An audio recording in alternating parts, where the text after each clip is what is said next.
All right, good evening, everybody. Welcome to the first open board meeting of 2021. I'm going to call the meeting to order. It is exactly 5:01 p.m. Do we have any declarations of conflict of interest? Seeing none, thank you. Can I get a motion to approve the previous minutes?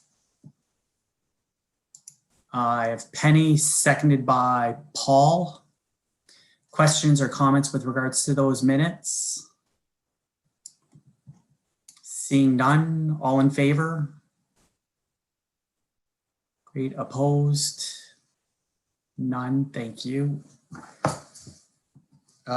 First up, we have the report from the President and CEO, David Moucher. Thank you, Mr. Chair, and as stated, Happy New Year. As I said, as we were preparing, I kind of miss 2020 right now, but we'll get through it. So welcome everybody, and going to highlight a handful of issues. The first being the increase in the COVID assessment center hours at the Met campus. So starting Monday, January the 11th, the Met campus hours of operation will mirror the OLET campus's hours of operation for the assessment center, the swabbing center. And it will be open 8 a.m. till 7 p.m., 7 days a week. And that is in order to continue to accommodate the demand for swabbing for symptomatic individuals. Even though we have next day appointments still at any given time, we really want to move that forward even more and have the ability for same day appointments. So hopefully with these additional hours at the Met Campus Assessment Center, along with the OLET Assessment Center, we will be able to accommodate that need. And at the same time, our concern is, as we were planning this out in advance, because it takes some time to get the necessary staff, is the impact of the holidays and the various gatherings, and seeing the impact of that and recognizing there could be a further increase on demand of swabbing for individuals in the community. So that will again be starting Monday. If you can book now, like if you go online, you can have access to the extended hours at the Met campus. And then again, starting Monday, it'll be 7 days a week from that point of view, from that starting point moving forward. So that's good news. And then leading into the holidays, of course, we announced we had to drastically reduce what is called scheduled or elective surgeries for individuals. And the purpose of that at that time, and still through today, we struggle with critical care capacity at Windsor Regional Hospital for both COVID and non-COVID patients. At the same time, we also struggled with acute care bed capacity. And although at the time it's part of our pandemic plan, is in order to create physical capacity in the facility, is one of the measures you take is to reduce scheduled surgeries. And at the same time, some of those scheduled surgeries, even though some of them might require a critical care bed, and as a result, by not having those, you can free up some pressure on critical care post-surgery. And then there's some surgeries, elective or scheduled, that there was no plans for them to have critical care needs post-surgery, but because of age and other issues, they do require that access. So by stopping elective surgeries, you can create that physical capacity. So we stopped it short of emergency and/or cancer surgeries. We are still continuing with those as we speak. However, it has allowed us to, entering the holidays, free up some capacity, because again, we could see the projections of where we were, what was happening in the community with respect to positivity rate, Windsor Essex being one of the highest per capita of COVID positive individuals in the community. Hospitalization and critical care access is always a trailing indicator. So it goes from positive rates in the community to hospitalizations, critical care placement of the hospitalizations, and unfortunately, about 20% of our patients who are hospitalized pass away from COVID. And that continues through to today. So we made those changes at the same time coming out of the holidays, recognizing we needed some health human resources to address issues like vaccination that I'm going to talk about, as well as the assessment center being able to expand the hours. We had to reduce or stop day surgery procedures effective January the 4th, coming out of the holidays. Traditionally, after Christmas to the New Year's, they slow down, but we didn't, quote, restart them in the new year. And then what we've seen, of course, as the new year started, is still pressure on our beds. Being two older facilities with a lot of semi and ward rooms, there was a document, I think it was in the June, that was produced by the ministry regarding bed spacing for in the quote COVID environment. And a lot of our rooms that were even we talked about this at a previous board meeting, don't have the physical capacity to meet the restrictions. So on any given day, we take out of service right from the start 100 to 150 beds because we're isolating patients, waiting for results with respect to COVID or they are COVID positive. And then we try to cohort them once they're positive as best we can, given the space we have. So as a result, there is at the same time, there is pressure on the system. We are, quote, losing beds because we do not have a sufficient amount of private rooms. We have in total 20% or less private rooms between the two campuses. And that's a major problem that we could talk about for the rest of the evening, but we won't. But we've talked about it for many years, the impact of not having enough private rooms has on our facility. And as we talked about getting ready, as we were doing the planning, is talking about infection control and the benefits of having private rooms. And then sure enough, of course, we have COVID, this pandemic. So as we headed into the first full week of January, we continued to have bed pressures dramatically at Windsor Regional Hospital. And part of the planning for our West region, which goes as far as Hamilton, ourselves, and Grey Bruce Peninsula now, which includes 2.5 LHINs, the old days, is they still want you to work within your LHIN to maximize capacity first, meaning Windsor Regional Hospital being a regional hospital that provides a lot of tertiary services, which is higher acuity services for our whole region.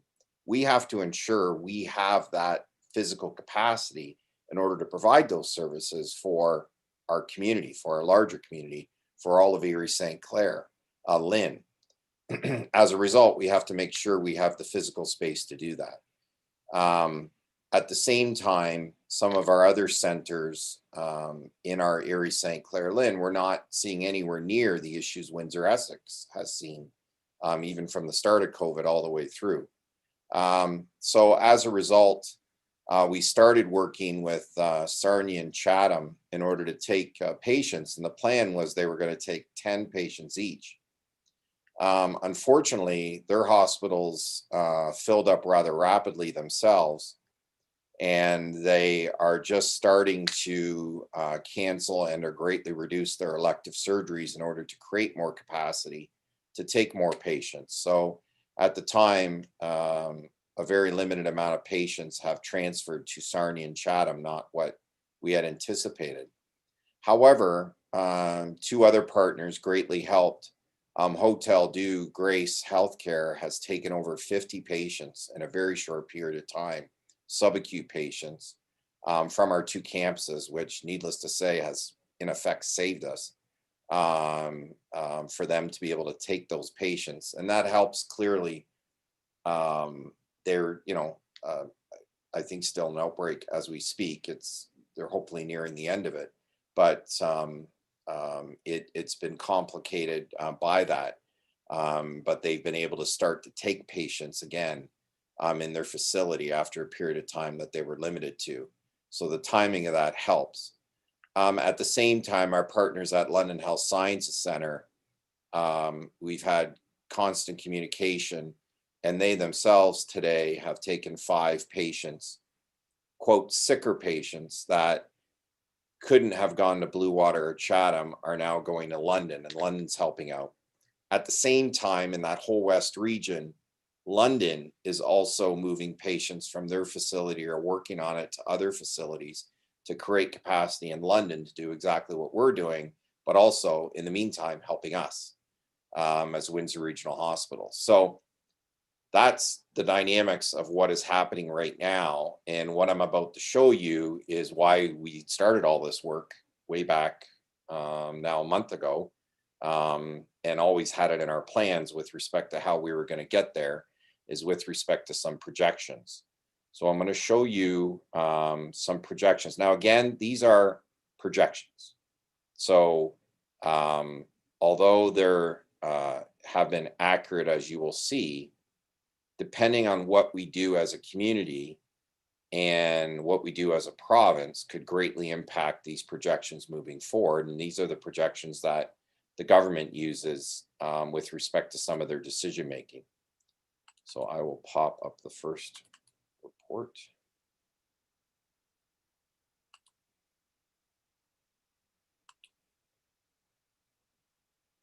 You can see this, all good. So what I'm showing you here is projections versus actual, and I'll move my people so they're out of the way. With respect to the top line, the dotted part is the projections. So you'll see going all the way back, and that the top line is for not only COVID hospitalized patients, but also what is called COVID related critical illness. That's the CRCI, that's what that stands for. And those are the patients in as you can see, that are located in ICU beds. And these are provincial numbers. So as of January 1st, the projections provincially is we were going to have 1,161 patients with COVID hospitalized. And we were going to have, out of that, 361 of them were going to be the CRCI patients in ICU across the province, or 361. So this bottom line, this red one here, is that's the ICU numbers. The top line is ICU plus hospitalized. And you'll see the dotted line is projections. The solid line is actuals for both. So over time, the hospitalizations have generally meandered along the projections, except since around Christmas to January 8th, you will see that the actuals provincially for hospitalized patients have increased dramatically from the projections. ICU patients, though, on the other hand, are relatively along the projected path of where they're supposed to be. So just to put this into context, you'll see January 1st, what the projected number was, it's January 7th. So right now in Ontario, we have approximately 1,472 patients hospitalized. The projection for a week ago was 1,161. The projection for critical care was pretty much online as it was projected at the 361. It's now 373 across the province. So I'll jump to the next slide. So how does that affect Windsor Regional Hospital? So for Windsor Regional, I'll just focus on the first 3 bars from left to right. I had to change the colors on these, but I kept them because you'll see what I'm going to be doing here. So if you focus on the first bar on the left, the baseline is COVID plus hospitalizations as of December 15th. The green, the second bar in from the left, is what the projected number was going to be for Windsor Regional Hospital as of December 30th. The blue line is the actual number of COVID positive hospitalizations on December 30th. So you'll see we are part of the impact on that previous slide where it showed a difference between actual versus projected, actual hospitalization being much higher than projected. We're part of that difference, that we fed into that difference rather dramatically from what we were projected to be. And the next set of 3 lines is those COVID-related critical illness, or the ICU. Again, the red is your baseline where we started December 15th, where we were supposed to be. The green, which is the second from the right, where we were supposed to be on December 30th projected, and the blue is the actual. So still higher than projected as compared to the green. So even though provincially, the ICU COVID positive patients are pretty stable as compared to projections, we are not. We are rising higher than what has been projected, and that continues through today. Again, similar, this now talks about, okay, what does the future look like? Or what's the future projected? So if you look at the baseline, which is current, you look at what's projected for January 24th, again, looking left to right, the second line in the blue. So right now, as I speak, we're about 57 COVID positive patients today. We've had some patients resolve, and unfortunately some pass away. But we're at 57 as I speak, approximately. And again, the reason I say approximately is that number changes. By the time I get done this presentation, it'll change again, because it changes so rapidly right now in this wave. So you can see what's projected for us January 24th is approximately 80. And then for February 24th is that tall red line. That's going to be our inpatient COVID positive will be 120, 130.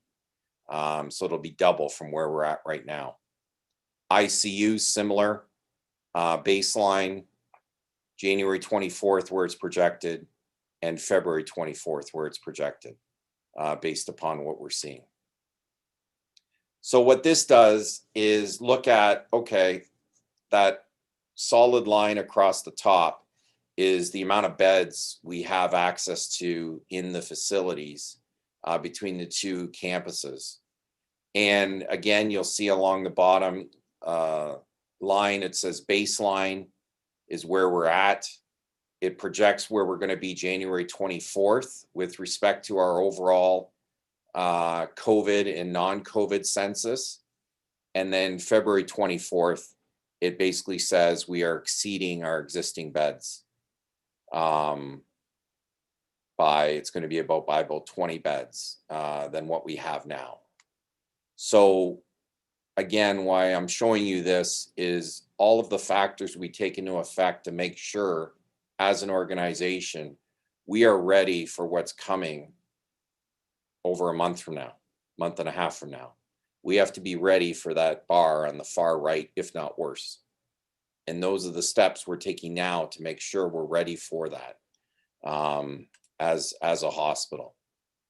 This shows our level 3 beds, our ICU beds. Right now we have 50 level 3 and 1 level 2 beds between our 2 campuses. And then on top of that, we have what's called Hey, David, can you just repeat that? You just cut out. Oh, sorry. So we have 50 level 3 beds in place at our 2 campuses and 1 level 2 bed at our 2 campuses. Level 3 is for higher acuity ICU patients. At the same time, we have what's called surge critical care beds in our campuses, another 16, 8 level 3, 8 level 2. So you might say, okay, how are you going to get from approximately here, which is your 50, to meet this line in February 24th? So again, we have the 50 currently, we have the 16 surge in place, and then what we have is additional 17 available in the building, subject to staffing. That's always the issue. And those are the ones that you might have seen where we've tarpaulined off our PACU areas at both Met and Olette. And those are the areas where we would put critically ill patients to get to this 60 plus. But we should be okay generally on critical care within our existing levels right now. Again, it all depends if these projections are accurate. But we have to enter this portion of the year in February 24th being ready for this as a hospital and being ready to try to handle this as best we can. Again, leaning on our partners, Blue Water, if they can, Chatham, as well as London, if possible, to help us, so long as they're not going through what we're going through. But if you look at Lambton's COVID count or projected COVID count, and even Chatham's now, it's not looking that good. It's looking problematic. So that is my present. I'll stop there. I have more on vaccines, but maybe I'll stop on the bed part and see if there's any questions of myself, Wasim, or Karen Riddell. I don't know, Wasim, do you want to add anything? Anything I missed? You're on mute. Do we have to get you off? No. I got him. Okay. Thank you. No, David, I think you hit all the key points, including the way the projections are going, how it's not looking good so far, in that we've already exceeded what those expectations were. And when you look at the projections, the numbers are, I'm glad everybody was sitting before you started the presentation, because the numbers don't look good. But the critical care capacity, I think, is the other big thing, because those are patients that we don't necessarily transfer out. Those are the ones that we're trying to create capacity in our hospital to be able to look after ourselves, and being able to flex up by that 15 bed plus another potential 15 beds, I think is going to be very important to making sure that we look after the sickest of the sick in our own region. I don't know, Karen, do you want to add anything? Riddell, do you want to unmute her, Anthony? Oh, hold on, Karen, we just got unmuted.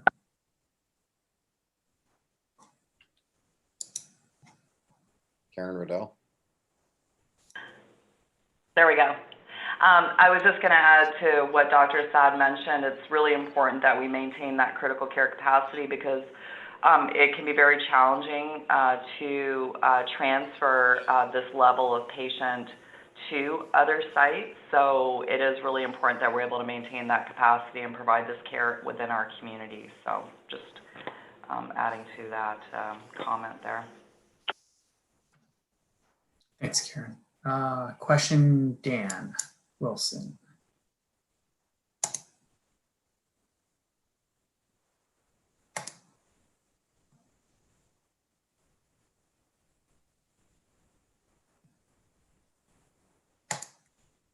We're going to move over to Lori Freeman for a minute. For some reason, Dan's not unmuting, so I will move to Lori. I think you had your hand up.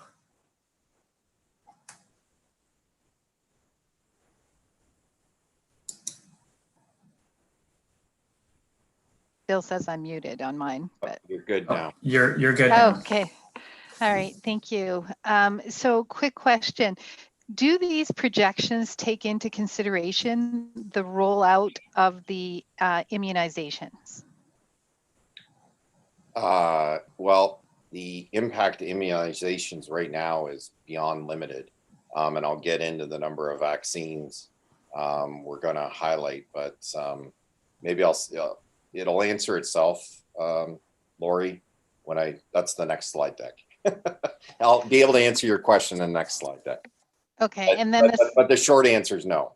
Okay. Meaning it's not going to have any the current immunizations for what we're going to see in the next month and a half will have next to nothing impact at all, other than some of our hospital staff who need to take care of these patients will have been immunized. And we're not starting their second dose until January 12th. And then it's going to take 7 days from there for them to possibly get up to 95%. So yeah, Right. I'll explain that. Okay. Yep, thank you. You able to go to me now? Yeah, you're on, Dan. Yeah, I just wanted to ask what the underlying assumption of the February 24th projection would be relative to the lockdown that we're in now. Does that assume that continues, or does that assume that's lifted? Just wondering what the underlying assumption is. Yeah, so the underlying assumption is it's there. The lockdown is there, it's in place. The hope is the impact of the lockdown will start to, flatten that line and not allow it to, let me try to go back to this slide. So the goal of that lockdown is to get that top line down, but we have to remember this top line there, the actual as of January 1st is pretty much based upon our activity in early December as a region. And yes, we had the lockdown or we're in gray ourselves at around that time. And now the rest of the province is basically in the same predicament. And I raised this, one of the media outlets asked me a question today about this. And I said, I don't know about you, but when I personally was driving to work in springtime, I noticed a dramatic reduction of vehicles on the road. I was pretty much the only person driving to work in the morning and coming home at night. Now, when I go to work, ever since we went into gray, I don't notice much difference than when we weren't in gray. There is still a lot of people doing a lot of activity. So either we exponentially increased in essential workers across Windsor, Essex in the last 6-8 months. I don't see any difference. That's just me. That's what I see in the morning, what I see at night. But I don't know about you folks. So that's a concern. So again, what we're seeing in the hospital now is based upon, basically 4 weeks ago, 3 weeks ago, and what we're gonna see 3 weeks from now is based upon what's happening now.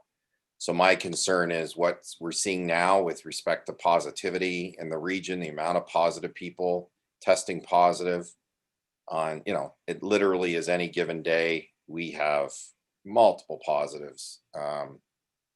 It's totally different than what it was. So yes, Dan, the goal is by the quote lockdown, the goal was to kind of flatten the line. It definitely hasn't worked for us because again, look at where we're at. And we were closed down before the rest of the province, allegedly. And that's why you're looking at, places like Quebec announced yesterday, they're having curfews. Now there's a bunch of debate whether curfews work, et cetera. But in my opinion, what we have now isn't really working. So we have to look at something different. Hopefully that answers the question, yeah. Any other questions on the beds before I jump to vaccines?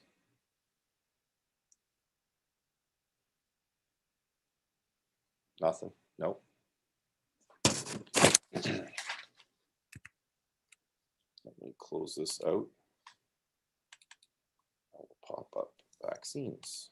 Hey, David, while you're swapping, how many ICU beds are there provincially? Oh, what's that number? Isn't it 3,000 something, Karen? You're asking a math question now. I'll pull that up. Yeah. We'll get that for you. So vaccines.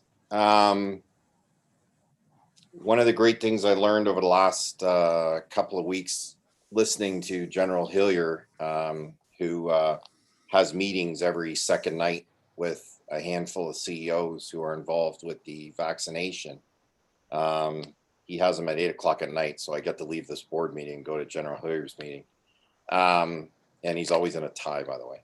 But the one thing General Hillier said is, you know, in the Army, one of the things that is the most defeating, and not defeating, but it makes you struggle, it gives you depressed, anxiety, is when you're always on the defensive. When you're always trying to fight the enemy, but the enemy's coming at you from different directions, and you're pinned in. And it's very, very difficult to motivate the troops when that's happening. He said, however, when you're able to move to the offense, he said it's the most exhilarating, exciting, energizing part of a battle. And he said that's where we're at now with the vaccine. Is the vaccine puts us on the offensive with respect to this virus. And it does exhilarate, excite, motivate. So, and you can see it when we're at the vaccination center, not only the staff who are doing the vaccination, but also those coming to get vaccinated. They're excited. They're excited when they arrive. They can see that light. And again, it's not a train coming at them through the tunnel. And when they leave, they're excited. And we gotta hold on to that, because what General Hillier said is you gotta grab onto that excitement. You gotta grab on to that energy, because that's going to get you through the rest of the war. And we have to do that with respect to the vaccine. So how do we get to where we're at? Just to give kind of a history of the vaccination program that's being run by Windsor Regional Hospital. Again, we have a finite piece in this vaccination program. Our finite piece relates to getting the Pfizer vaccine. And it was December 11th when we were first informed that we were going to receive the vaccine for those various priority groups set by the government. And we were told date to be determined when we're going to get it.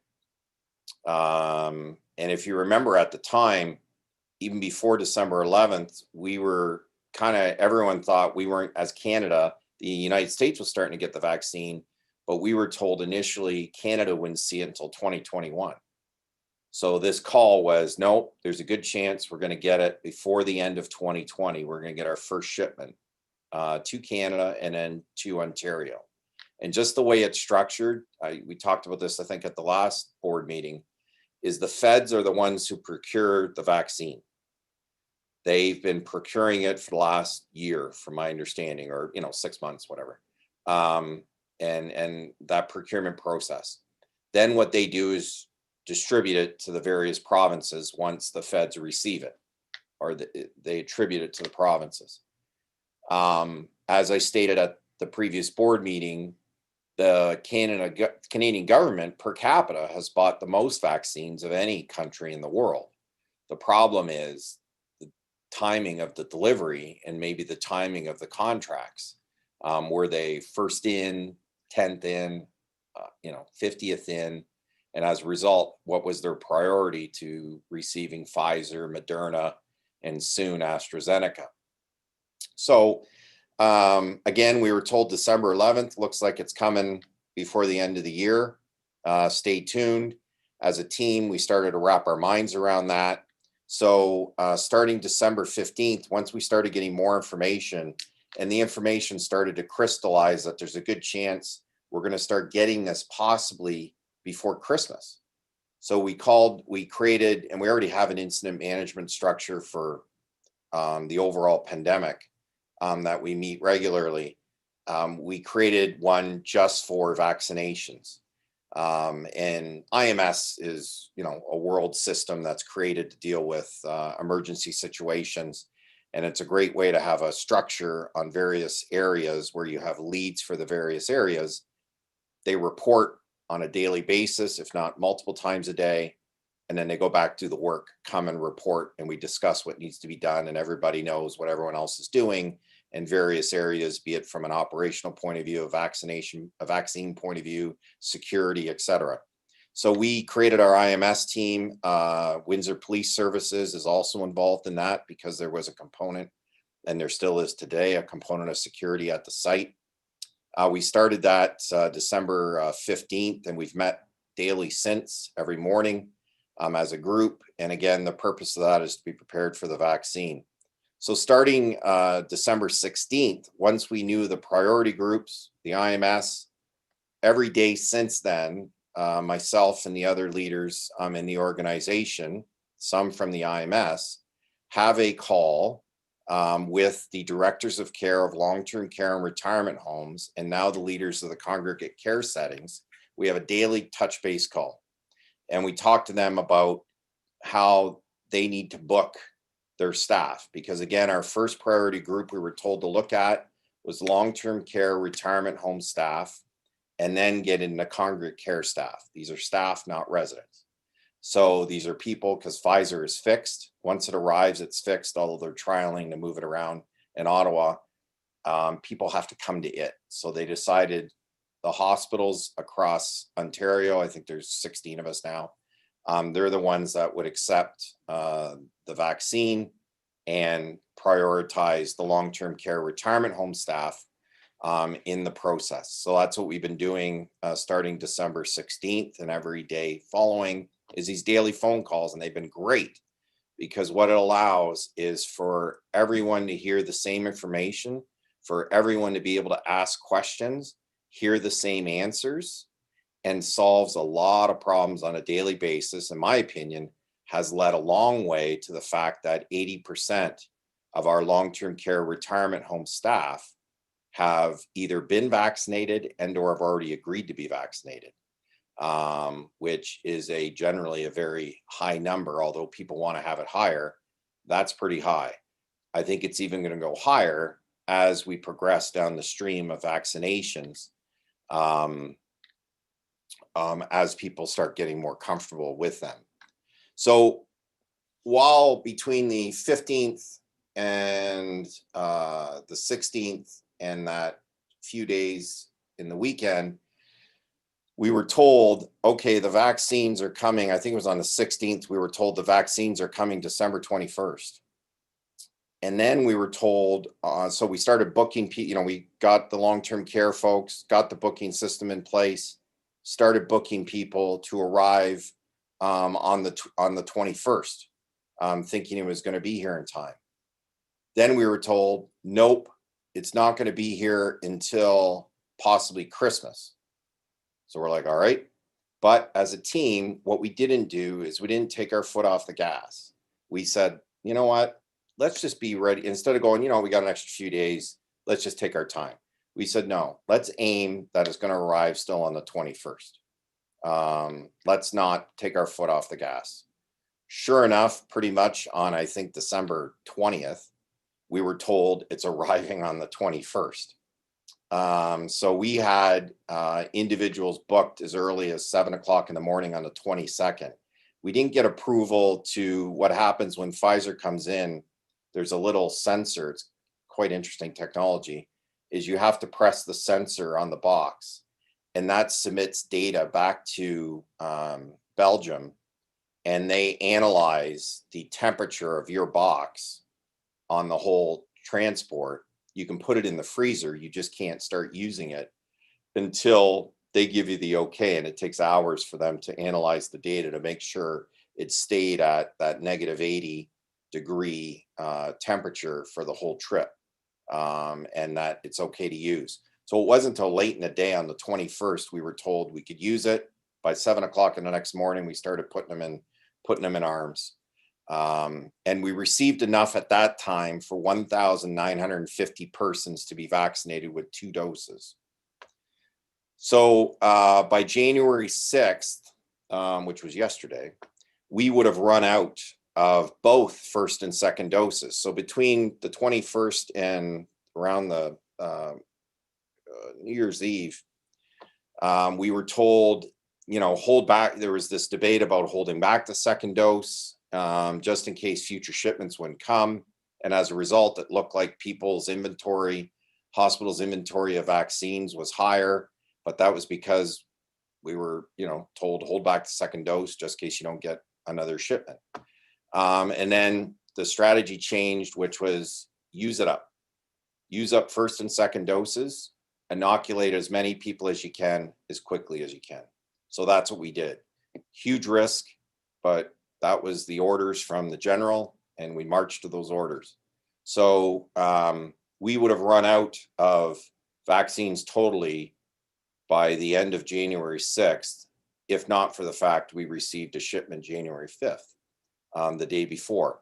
However, the shipment we got on January 5th was for only 1,500 people to be vaccinated twice. And that's what we're supposed to receive now until the end of January, is that amount on a weekly basis. So right out of the gate, that put us in a difficult situation because we went from 1,950 to 1,500. So when you're factoring in the second dose, you have to take into account that we dropped by 400 people right out of the gate. So now, as we sit here, we are going to run out of both doses of the January 5th shipment by January 13th if we don't get another shipment by the 13th. We're being told it's supposed to arrive on the 11th. So like the last one, hopefully it arrives on the 12th, no later than the 12th. So we're ready to roll as we go forward with respect to this. So basically what I'm trying to say is we're stealing from the next shipment already, meaning we are stealing the second dose and the first dose from the next shipment. We're running 7 days a week in order to create a consistent pattern. So as more vaccines come in, we can add. So right now we have the capacity with the staffing, a little bit more, to do easily 750 a day. We're doing approximately 500 a day. Well, 500 on the nose a day, actually. And 180 on the weekends, on the weekend days. And the reason we're doing that, if you do that math, 500, 2,500, 180, 180, it's just under 3,000 vaccines a week we're using, which is what we're getting, is 3,000 vaccines. So we could easily, if we had vaccines, we could easily, like Karen Riddell could get the troops going by January 8th, and it's already 6 o'clock on January 7th. I guarantee you by tomorrow morning, she could do 1,000 vaccines a day. We could double. But what's holding us back? Vaccines. We don't have them. Now, one theory is, well, why don't you just take the 3,000 vaccines and vaccinate 1,000 people a day? We could do that. That's going to create some issues, because what you want to do with the long-term care, retirement home, and congregate care staff is you got to spread out the organizations, because the last thing you want to do is vaccinate 100% of one organization in a given day. And then they have a massive reaction to it. You could shut down that congregate care setting or that long-term care retirement home setting. So you got to spread them out. So we got to use all 7 days. And also, if you did this 3 days, because we thought about it, you have no idea. Now we're vaccine experts and scheduling experts. What happens is then we start limiting our capabilities when we get more vaccines, especially with this 21-day second dose thing. It creates some complications as we go forward. So currently where we're at is we are almost completed all the long-term care retirement home staff that want Pfizer vaccine. We are at 60% done the congregate care staff. So there's a lot of congregate care settings which are at high risk, and that's the other high risk group. And we will be done them within the next 7 to 10 days. Again, subject to spreading out the remaining staff that want to be vaccinated. Interesting enough, we've done some polls of the retirement home, long-term care, and congregate care settings. There's over 4,000 of them. And at this point, both long-term care, retirement home, if you put them together, and congregate care settings, 80% of their staff either have been vaccinated or want to be vaccinated, like scheduled to, and approximately 20% are not wanting to be at this moment, but might change their mind. So it's fascinating that both, it's consistent, 80-20, which is interesting, I think. And I think there'll be studies as we go along with respect to that on vaccination. Another thing that happened during all this, aside from the daily meetings, is Dr. Saad was part of a group of physicians. It was Dr. Saad, Dr. Mazzotti, Dr. Cohen, and I think Dr. Summerfield were the 4 docs. Am I missing any? I hope not. Dr. Saad will correct me if I did. And they did a Facebook live session on vaccines, as well as other questions that were asked, and it was heavily watched. We shared it with, this was earlier on, we shared it with the long-term care, retirement home, and congregate care settings. I think that also went a long way to get some very positive results in getting their staff out. So that, coupled with those daily phone calls, I think really helped. We've vaccinated approximately 10 to 15% of the hospital staff. That's another priority group. We're working through, there's a document that was produced by the government with respect to how to do that. And we will continue to advocate for more vaccines. Again, federal government purchase it, they distribute it to the provinces. And we continue to advocate, especially as Windsor-Essex and where we've been at with respect to this virus and the impact on our region, is I've been trying to strongly advocate for our region to get a bigger proportion of the share of vaccines. But I understand it's, you know, it's a provincial issue and they're trying to be as fair as they can, but trying to advocate as best we can. So what's next? Problem is this. When you look out again into the future, if our current allotment of vaccines does not increase, which it's not supposed to, we're being told the week of the January 25th, it's going to stay at that enough to vaccinate 1,500 people. That's going to continue. We're only going to be doing second doses starting January 24th for the next 3 weeks, meaning what we've been doing, we have enough, again, to do 500 a day, 180 on the weekends of second doses. So we'll continue to give all the vaccines we got. It's just going to be to the same people who got them 21 days ago. So we will have no new people vaccinated we have a group between January 7th now basically, and the 24th will be the new ads. But starting the 12th is when actually our first second doses start hitting us from December 21st. So instead of getting 500 new people like we had today getting vaccinated, it's going to, because our numbers, it's going to drop to 200 new a day, to 100 new a day, to no new a day.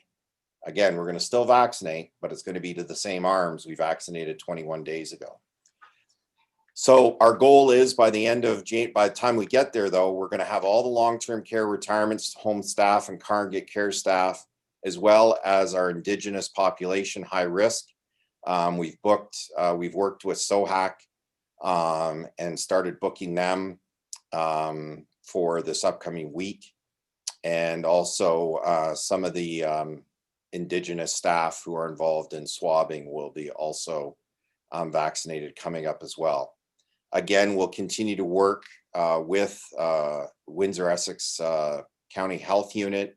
They are chairing, they're in charge of the all community vaccinations. So as an overall, what's next? We're being told the supply of vaccines is going to be relatively minor, December, January, February, March. It's going to double every month. It's supposed to, but it's still not going to be enough. Basically by March, we'll just be receiving as a province 1 million new vaccines, again, for a population of, just under 15 million, 14 and change. That's not going to take care of a lot of our population. However, April is projected, starting April, to get something like 5 million vaccines in the month of April. And that's going to repeat itself in April, May, June. So we're going to go, as I stated publicly, we're going to go from famine to feast. And we got to be ready for that. And hopefully in the 2 slide decks we've been talking about is you can't be ready for that by talking about it in, February. Is going to be too late. We got to do it now. So I think there's a commitment to do it now. Everyone understands that, to do it now. And also we got to be ready, like we did on a very small scale. What if it comes early? What if AstraZeneca gets approved and is able to ship some product to Canada real quick? We have to be ready for that. Just like we were ready on the 21st. We didn't, even though they said, oh, it's probably more like Christmas towards New Year's now. Boom, we were ready 21st. That's why within 12 hours we weren't caught flat-footed, because we were ready to roll as an organization. And that's my last point on that. The thing we've learned about COVID and vaccines is you got to be ready for everything, because this virus and even the vaccines, it'll send you for a loop if you're not ready. So that's my presentation on vaccines. I don't know if there's any questions on that.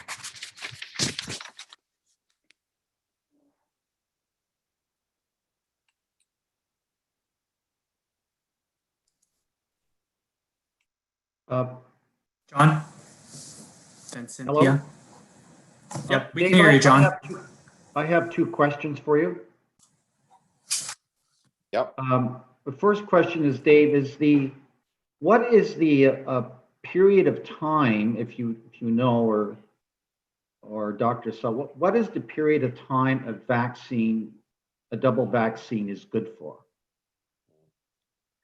And the second question is, if you are vaccinated, is there some research at this point to can you still be a carrier if you've been vaccinated twice? Dr. Saad, you're up. Thank you. Both excellent questions, John. To answer the first question, with respect to the vaccine, we don't know right now because we haven't had enough time and experience with it in terms of how long it's going to offer protection. What we do know is that if you acquired the infection naturally, you had immunity for about 6 to 9 months. Your antibody levels were still high at that far out. With the vaccines, what we're noticing is that they are eliciting a much stronger immune response than natural infection. So antibody levels are higher. So the expectation is that they will last longer. So the best answer I can give you is no less than 6 to 9 months, hopefully a year, maybe more. But of course, they haven't been around long enough for us to actually test that. And we're relying on science for that answer. So the short answer is at least 6 to 9 months, hopefully more. And to answer your second question, once you do get the vaccine, you will reach maximum immunity about a week after your second dose. And if you are exposed to a virus after you've acquired the vaccine, your body rapidly clears the virus. So even though the virus tries to take hold, your body is turning it over and fighting it to the point where you're not actually shedding the virus in any appreciable amount that you could transmit it to somebody else. So yes, the virus can take hold, quote unquote, but it would be short-lived. You're rapidly turning it over. You won't shed it. And the hope is that you're not actually going to be able to spread it to anyone else once you're vaccinated. Thanks, Dr. Saad. Cynthia, you had a question? Yes, a couple questions and then a comment. Windsor Regional Hospital is always proactive, and I like what David's saying about we're going to be ready for when we get the intake of the doses in April. Who is in charge of organizing that scheduling for administration of the vaccines? Is it Windsor Regional or is it the health unit? One. Number two, would there be a call out for other people to assist with the administration of the medication? Yeah, so right now the way it works is we're dictated by the province on who the priority groups are. So long-term care, retirement home, targeted care, and these are staff. The health unit is working with the retirement homes and long-term care homes on the residents with Moderna. So they're going into the facility, or the vaccine's going into the facility, because I always say Moderna has legs. Pfizer right now is just learning to walk. So it's pretty much fixed in the building and people have to come to Pfizer. So the way it works is we send out Either at the start, we did it where we allowed long-term care retirement home directors of care to access a scheduling software and schedule their staff. That was a little clunky. So what we did is we gave them, there's a template of information that if you're getting vaccinated needs to be filled out. It's rather detailed. It's information the ministry collects. We give the retirement homes, long-term care homes this template. We give congregate care settings these template. We give the other hospitals this template. They put in their staff. And to the point, we give them blocks of time. So we'll say, okay, we have a block of time, congregate care setting A, January 8th between 8 and 10 o'clock, because we know how many staff they generally have, and we can do 40 every half hour. So we give them those blocks and we say, you fill in your names and send it back to us. So they do that themselves.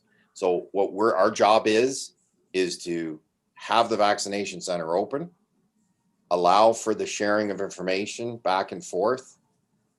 They follow the provincial rules, just like we follow the provincial rules, but they follow it. They put the names in, we get them, we stick a needle in their arm. So Okay, I don't question you to say, are you a registered nurse working in a critical care capacity? That's up to the hospital and or the congregate care setting to work that out. but the person that is actually administering the injection, the nurse, is that staff from Windsor Regional or is that from the health unit?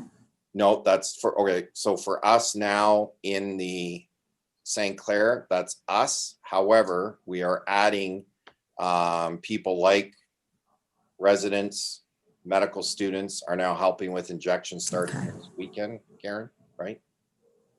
Starting today, actually. Oh, you're on mute again still. You're off. Our first one actually started yesterday, and then we have another group of 6 starting over the weekend. We've got a total of about 12 that have volunteered to help. So, good. Yeah, so right now our issue, we could, if you made a call and said, listen, I need to vaccinate 2,000 people a day. We need registered staff to do the inoculations.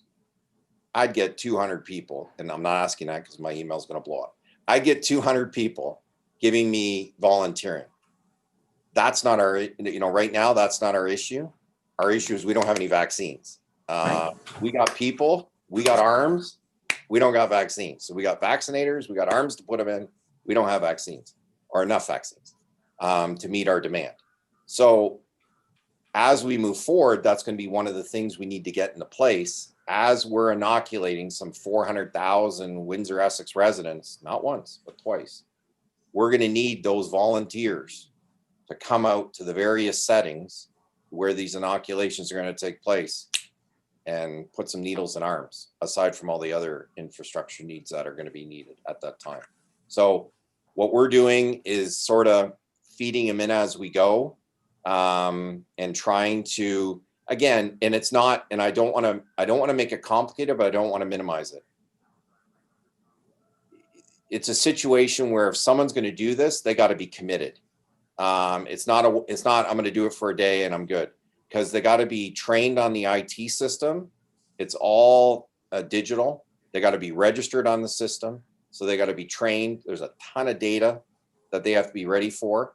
And when they're inoculating, they're responsible for inputting that data regarding the inoculation, because there's a lot of data tracking with respect to who's been inoculated, when, and to keep track of all this information and addresses, emails, because they're going to get an email blast saying, here's your next appointment. They get a little ticket on their way out, and it's going to be a tracking system. So as we go on as a future, we're going to know who got this inoculation in the province of Ontario and Canada for that matter. So it's a ton of work. So when people want to volunteer, it's pretty much full time. You're volunteering. It's just going to be way too complicated to have people say, well, I'll volunteer, Monday. It's not going to work that way. So that's the other thing, we're working with the volunteers. And there's been some, like the students, that have multiple days a week available. And we're like, okay, and especially they're available weekends. Great, perfect.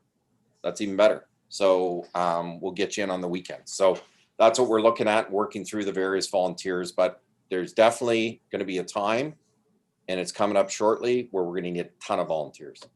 And that's when we're getting ready for that March, April, but we got to get it lined up now. It's going to be like, the way I look at it is when we had that June, like the food events, where they were collecting food. What was that called? You're on mute, Anthony. Miracle Drive. Miracle Drive. Thank you. The Miracle Drive. That it's going to be that type of, and I think we're going to get that type of response. But how quickly that was put together, but it still took a couple months, because I know my son was involved, and it took him like 2 months to get up to June.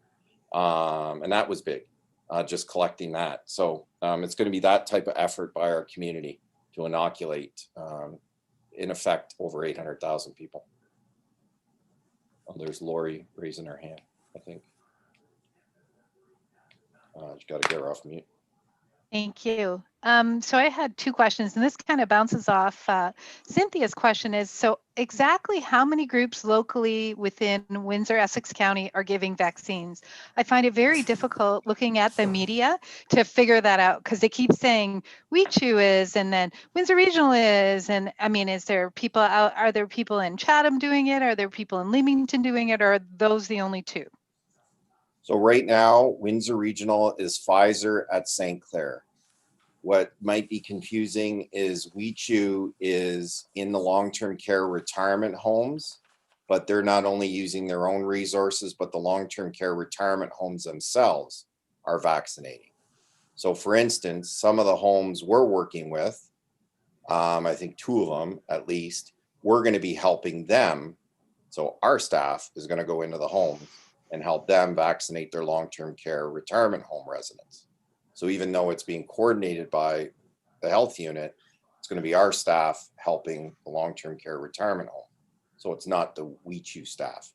Chatham, David, can I just say one thing real quick? Just a reminder, we have people watching that don't know what WeChew is. So if we Windsor could, Essex County Health Unit. thanks. So the health unit will be doing that, or is doing that. And then Chatham, other organizations across the province will soon start getting vaccines themselves as well. Some other hospitals will be added shortly. But right now, it's us, health unit, but health unit is also the long-term care retirement homes themselves are inoculating their own residents. Mm-hmm. And then ourselves, Hotel Dieu, Erie Shores are helping the long-term care retirement homes with that process as well. Okay. So the only 2 quote entities that are receiving vaccine right now are ourselves and the health unit. Okay. Okay. And then it leaves Yep. the health unit, goes to these places. And then my next question is kind of off the cuff, because we keep talking about running out of Pfizer or whatever. Have they done any research like crossover where, say, I got Pfizer and then I could get Moderna? Or do I just I'm stuck in Pfizer and that's it for me? Yeah, I'll let Dr. Saad answer that one.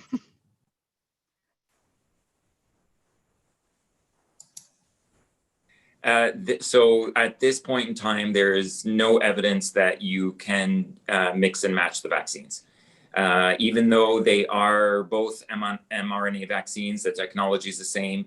They are slightly different because the spike protein that they encode for is a large protein. It's very complicated, and you may not be encoding for the same part of it.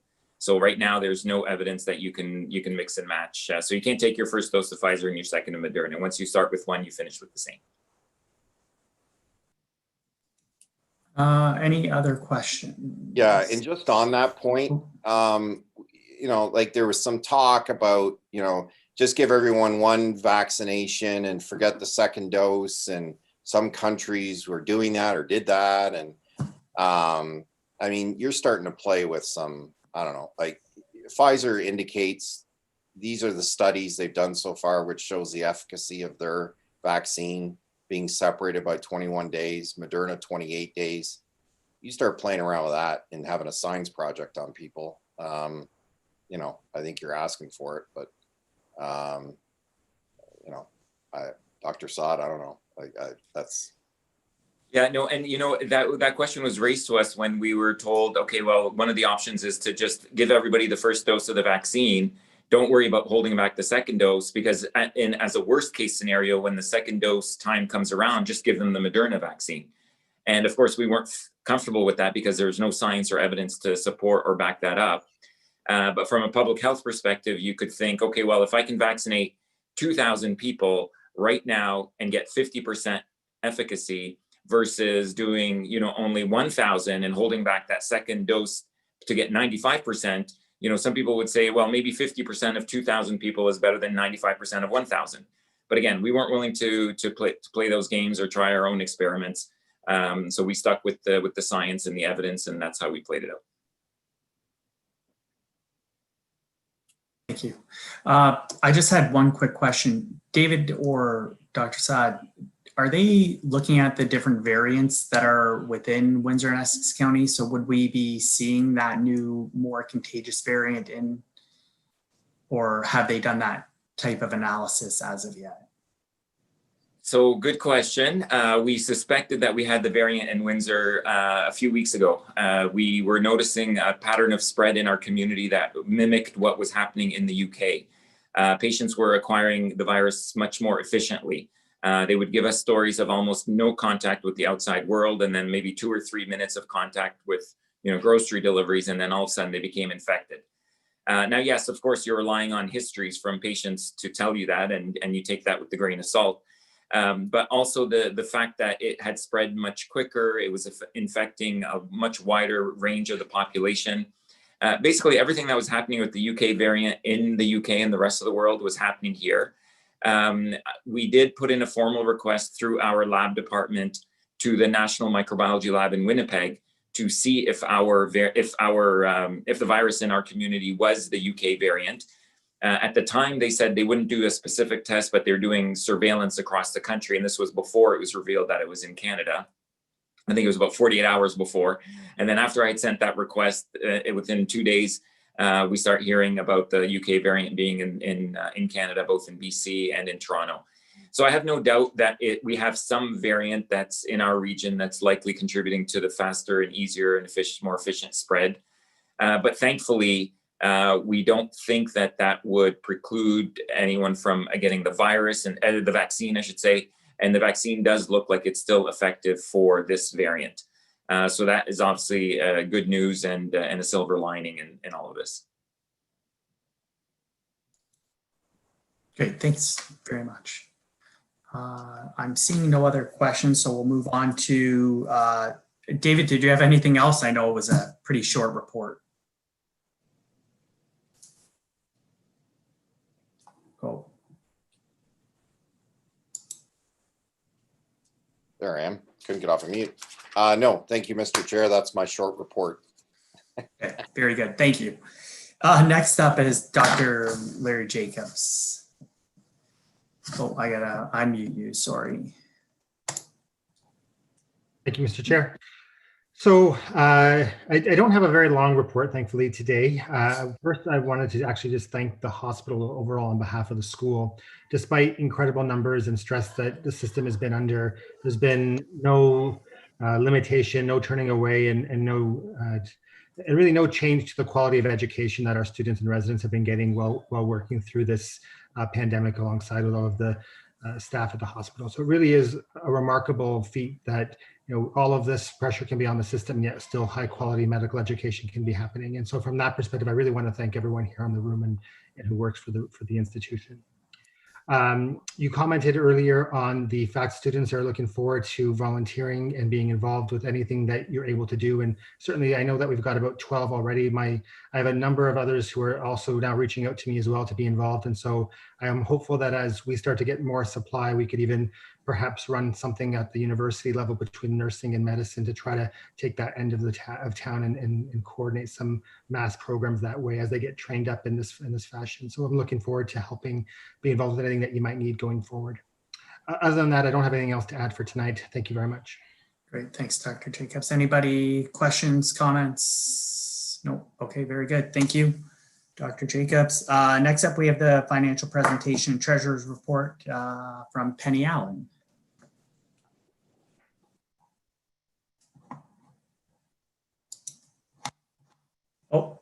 Just gotta unmute. Hold up 1 second there, Penny. Ooh.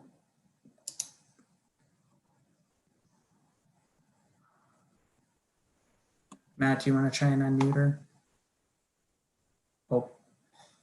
So Penny, you're unmuted, but we can't hear you. Oh, Oh, there you are. oh, okay, good. Perfect. Thank you.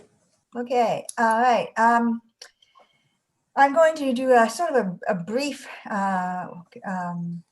report on the slides, and the first slide is actually the most critical one here, and that is it is the where we stand financially as of November 30th, and that is year-to-date deficit for the hospital is about $5.5 million, and $5,579,000 actually, and the revenue is favorable to date. There are 13.7 unfavorable expenses, largest various things in salaries and wages. There is COVID-19 unfunded expenses and revenues summarized at the bottom of this statement in the amount of 9.8 million. So we have the expenses reported, but we're waiting to get unfunded operating expenses, as you can, over 9 million, almost 9.8.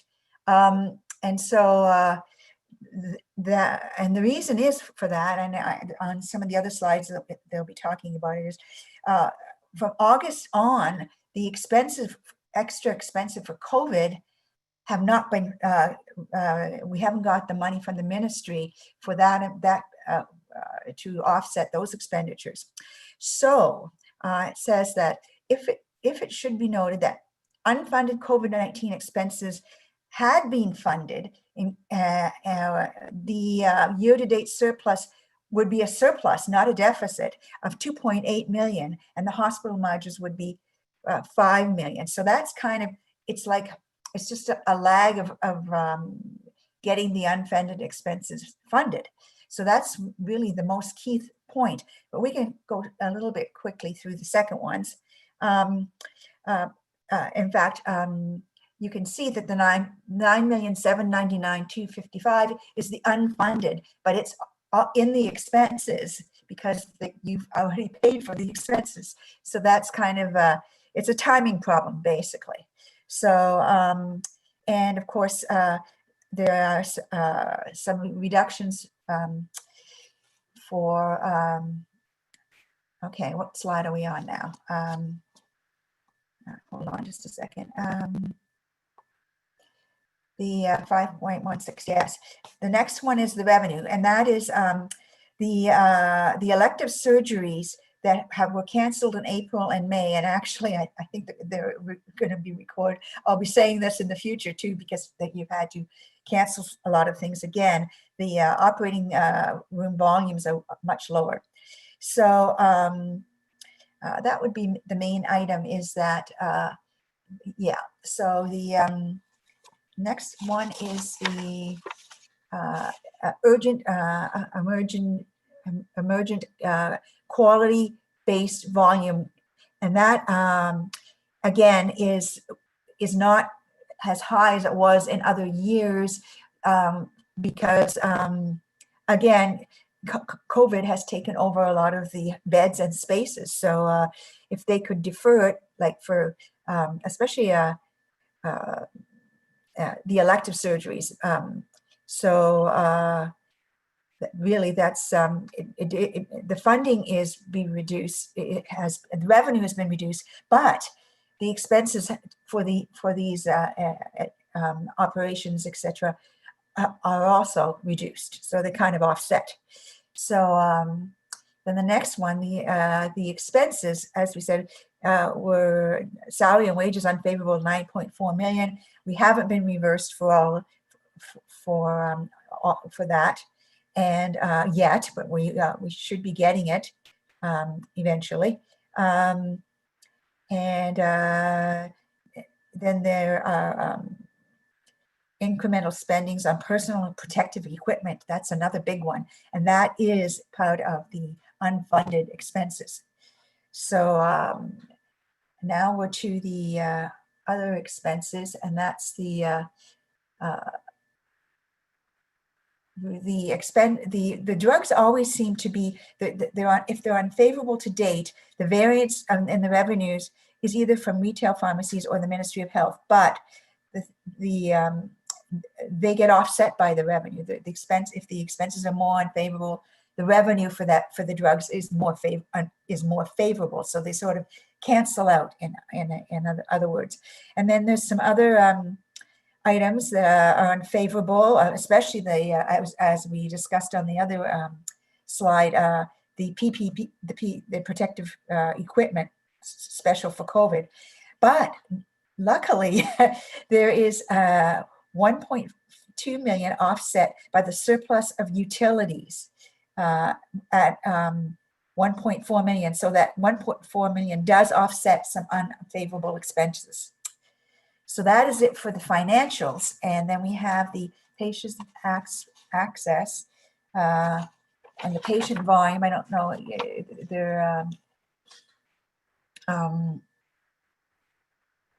where the targets where patient volumes are is not up to what would be in the past because of cancellations and things like that. And we do those reductions.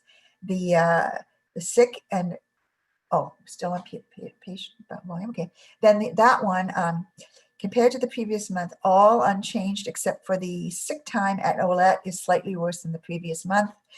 The full-time equivalents are favorable at MET by 27 points.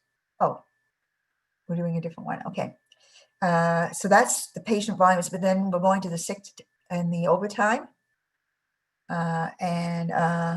so the sick time in OLET was a little bit worse.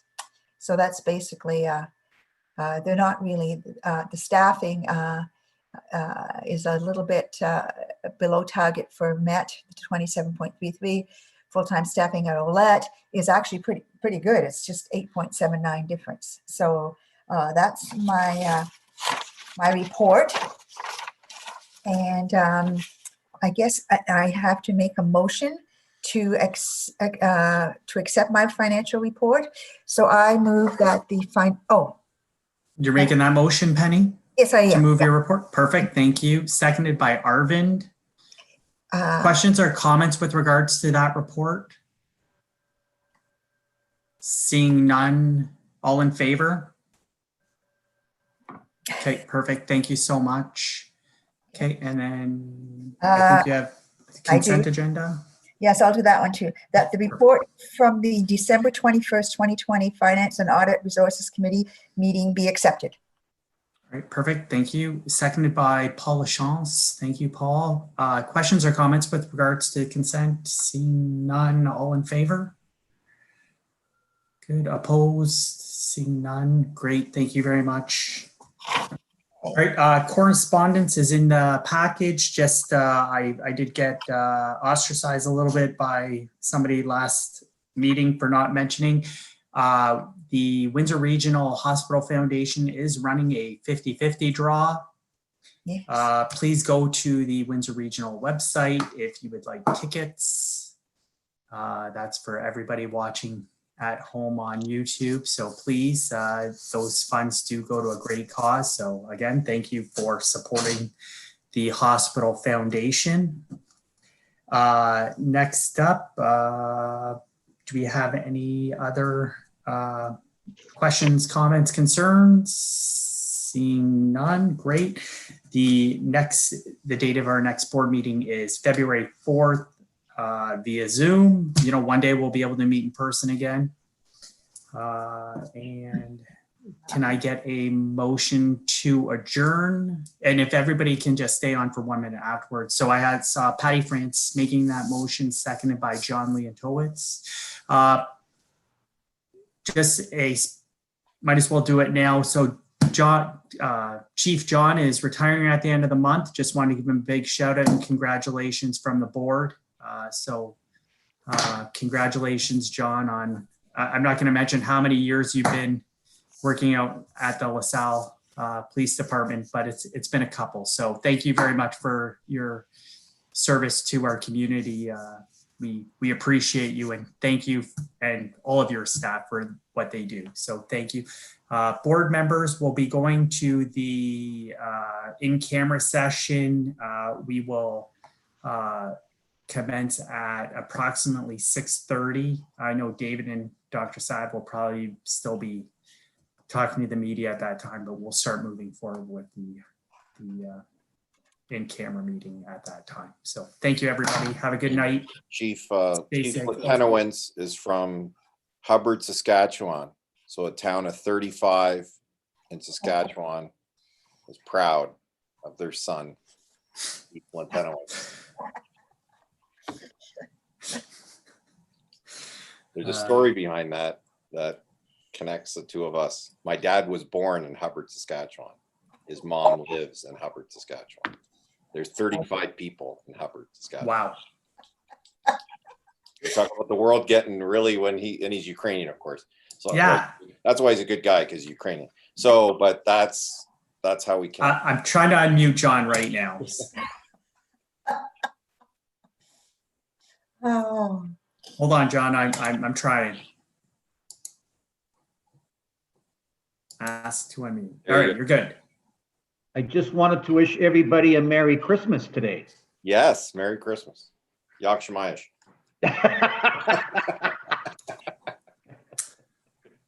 Perfect. All right. Thanks, everybody. We'll see you in a few minutes.